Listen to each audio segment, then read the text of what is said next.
It's not a walkthrough, playthrough, review, anything like that. It's just me playing the game badly so you can see what it looks like. Okay then, this is Pole Position on the Commodore VIC-20, copyright 1983 Atari. Their version of the Namco classic. I played this on the Commodore 64 years ago and wasn't really a fan. Though I played it several years later, quite a lot of years later, and I think, oh god, I think I preferred it then. Coming to this now, I like it. It is one of those, the VIC-20 trying really hard to do something it's not really capable of. It can't give you an arcade experience, but given what a limited machine it is,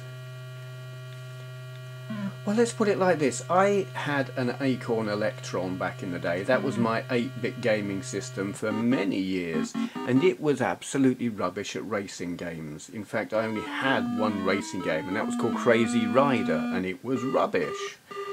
And the Electron is a system that is technically a lot more theoretically capable than the VIC-20.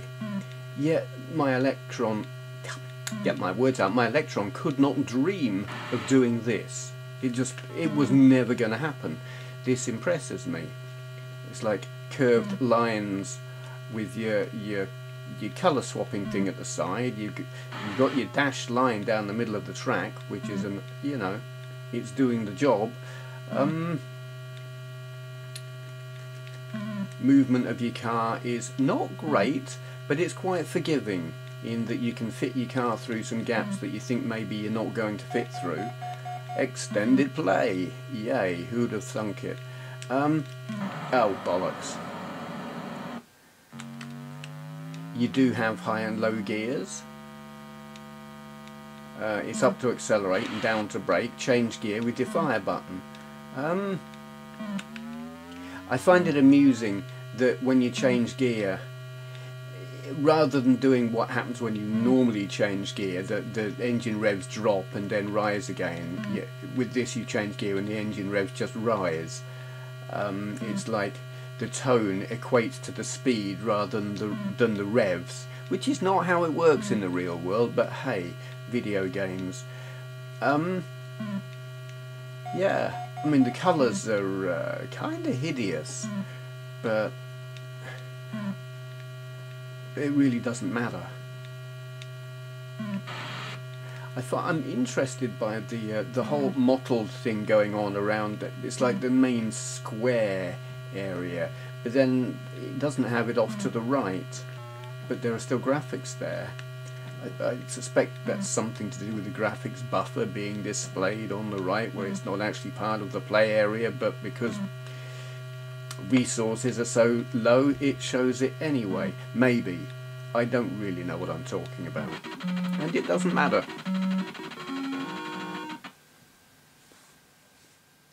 Yay! Lap time 173. We'll have another go. Why not?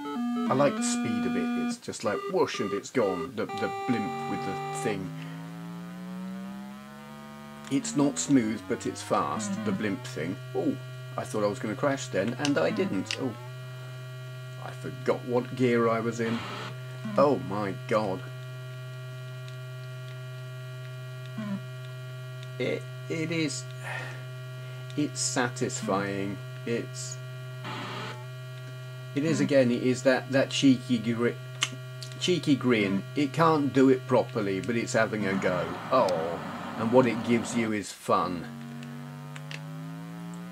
You really wanted steak and chips, but what you get instead is a quarter pounder with fries. But you know, I like quarter pounder with fries.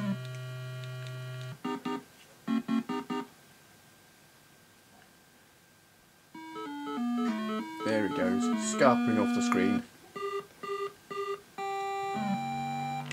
If ever a blimp could be said to scamper, that one does.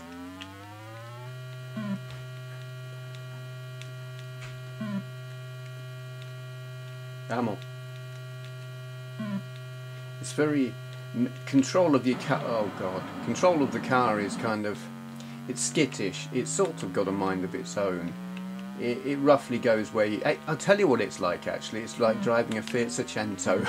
A 14-year-old Fiat Seicento. There's a lot of slack in the steering. So... you just give it an approximate direction, like go that way, and it'll go in that sort of direction with maybe to give or take a few feet to the left or right. It's alright until you're going down a narrow street with parked cars on either side and inches to spare. That can be a little unnerving. Or a motorway with high winds and articulated lorries on either side of you. Not what you want. You want a bit of precision there, and you don't get it in one of them. The things you learn watching VIC-20 gameplay videos. 14-year-old Seicentos are a bit wayward. Thankfully I'm driving a Panda now, and it is a lot more precise. It's also an old one. I mean, it's 2006. But yeah. Train of thought, derailed, fell down the embankment. I use that line a lot, but I like it. It amuses me. Sorry for repeating myself, but I repeat myself. And I crashed. Had a Fiat Seicento moment. I don't want to tempt fate actually and say what I was about to say. I know someone who made a big deal about the fact that they never crashed in a significant amount of time, and then they crashed. So I'm not going to tempt fate at all. Passing bonus. Well, arsing bonus. Yes, this is arsing bonus. Did I just knock? No, I didn't. I like that. That's great. That's a time when actually losing a few lines off of the left of the screen actually works if you're a game player like me, because you get an arsing bonus. Okay, I will shut up now before I make an arse of myself. Pole position, VIC-20. I like it. Thank you for watching. Hello. Right, today's question for Q&A is from Lazy Alexander, link to his channel down there. And he asks, for Q&A, what do you think about game difficulty? Which games get it right and which get it wrong? Which types of difficulty systems do you like and dislike? Excuse me, I keep sneezing. This is take 2. Take 1, I just sneezed my way through it. Okay, the types I don't like. There are 2 types that I don't like. One is there is no difficulty control whatsoever and the game is just brutal.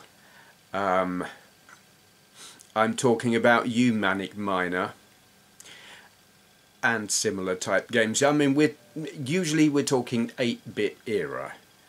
I suppose there are some online games where... and I'm thinking Call of Duty. If I play Call of Duty, I'm just like spawn, die, spawn, die, spawn, die. But that's not fair to criticise that. That's just that the other players are better than me. That's not difficult. Then there are games that have difficulty settings. So you've got your easy, medium, hard, brutal. And I obviously put it on easy, and it is still brutal. I'm trying to think of an example of that, and I can't, but I know there are some. Bullet hell shooters come to mind. Yeah. Probably on the Dreamcast. Is Ikaruga one of them? I don't remember if that has difficulty controls, but it kicks my ass, and games like that. Radiant Silvergun. Love it. Get absolutely mullered by it. All of that kind of thing. I find the easy settings still incredibly difficult, and I struggle with the game. So that sort of thing bugs me. I like easy to mean easy, so that someone as with the reactions of a sloth or sloth. Is it sloth or sloth? Whatever, one of those things. They're cute and got claws. Yeah, could play one. I gotta tell you, as I've got older, my reactions have certainly got slower. I was never great. I would say once upon a time I was adequate at games. Some, if I practiced I mean, Gran Turismo 1 and 2 I got really quite good at once upon a time, a very long time ago, because I practiced and played it to death. But now, not so much. So I like a game to be easy. What kind of games do I think get it right? The kind of games where you can't die. What do I mean by that? I mean stuff like Grand Theft Auto and open world sandbox games. I mean, yes, you can die, but that's not the end of the game. You respawn somewhere else. You've maybe got to redo that mission, or if you were just twatting about, you know, you reappear by the hospital or in the hospital, something like that. There is a penalty, but it's not the end of the game. I like that. That is my kind of difficulty system, if you like. The thing with games like that is that most of the game is not difficult. It's just huge. There is so much game that there's no need to make it difficult. I mean, in games of yore, mostly they were based on arcade games, and the whole point of an arcade game was take your money in as quick a time as possible, and that meant make it really bloody hard.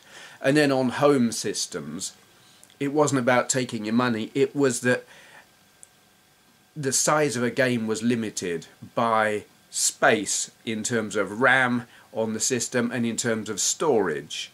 So the game had to be fairly small. They couldn't make it huge and sprawling because RAM and storage and all of that lot. So to stop you finishing the game too quickly, they made it hard.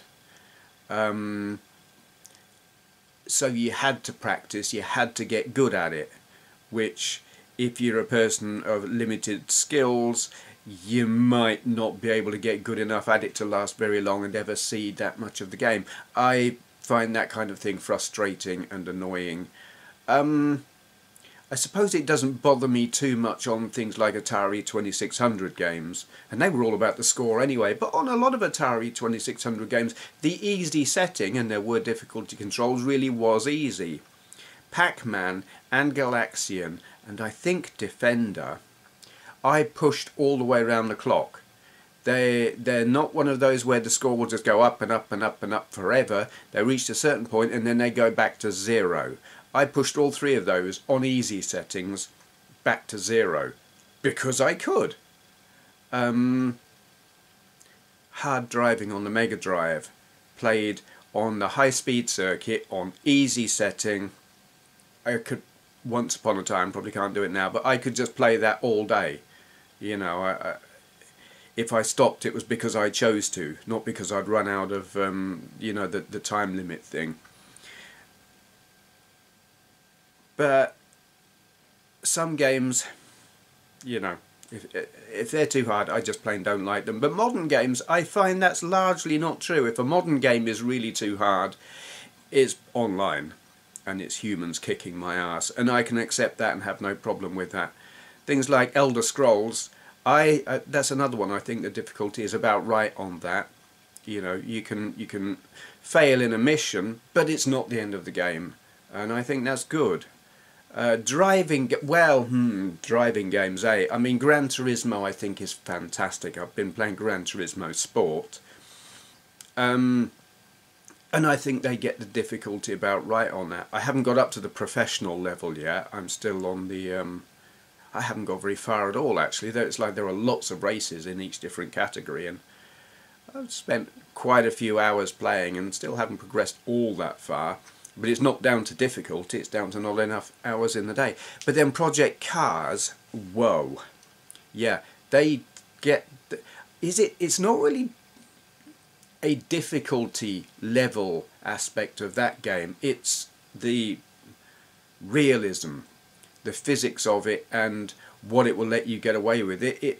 What it lets you get away with is what you would get away with in the real world, and if you drive too fast around that corner you're going to fall off the track, and that's realistic, but it's not fun, and it makes the game really quite difficult in terms of I can do it, but I've got to practice and practice and practice before I go into a race, and do you know what, I don't wanna. I can't be bothered, it's not fun. So is that a difficulty setting thing, or just too much realism? I don't know. Yeah, I mean, at the end of the day, with gaming, I'm a little bit lazy. I want to see as much of the game as I can with as little effort as possible. That is lazy. It means I'm never going to see an awful lot of 80s arcade games. If they're like Metal Slug, the only way I'm going to see much of Metal Slug is just by hitting the continue button. I had 1, 2 and 3 I played all the way through from start to finish on as a Neo Geo emulator. I did it years ago. I haven't done it since, but I just kept pressing continue, or if it had been an arcade machine I would have been pumping the money in, because I was never going to do it on 1 credit. That was never going to happen, and never would, because I'm just not good enough and I'm too lazy. And is it really that I'm too lazy? There just aren't enough hours in the day. And more than that, a thing I have found as I get older, I'm old, it was my 50th birthday a week or 2 ago, the older I get, the more I become aware that time is precious. It's running out. I'm past the halfway mark and then some. I'm lucky if I've got 25 years left in me. People in my family don't live beyond 75. So, you know, 20 years with my marbles and about 5 without. That seems to be it in my family. So I'm like, I do not want to waste a minute doing something that I'm not completely enjoying. So practicing, I ain't got time for that. I just want to have fun, instant gratification. Play it for as long as I'm having fun. As soon as I'm not having fun, on to the next game. So high difficulty, I ain't got time for that. Can't be bothered. Yeah. But examples, the ones I mentioned, you know, arcade games, if I can't hit that continue button, I'm not going to play very long on it. But I mean, there are some old arcade games, and I'm looking at one right there where the balance is beautiful. It's perfect.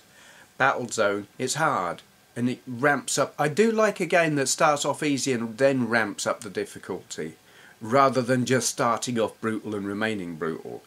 You know, let it ramp up. I like that. They seem to get it. There was a certain period where gaming got it right, kind of effortlessly. But modern games, mostly, I think, get it about right. That maybe doesn't necessarily answer your question, because the thing is, I've never really analysed the difficulty aspect of games and, like, difficulty systems. There either is one or isn't one, and it either works or it doesn't, and I kind of haven't really analysed it, because I either play the game or I don't, and yeah, okay, maybe didn't answer the question, or maybe did. I don't know if you can hear that, I'm being messaged on Facebook. Yeah, okay, thank you for watching. Ah, there you are. Have you finished polishing the silverware like I asked you? Yes? Splendid. Here's 50p. Now, go and click the subscribe button like a good peasant.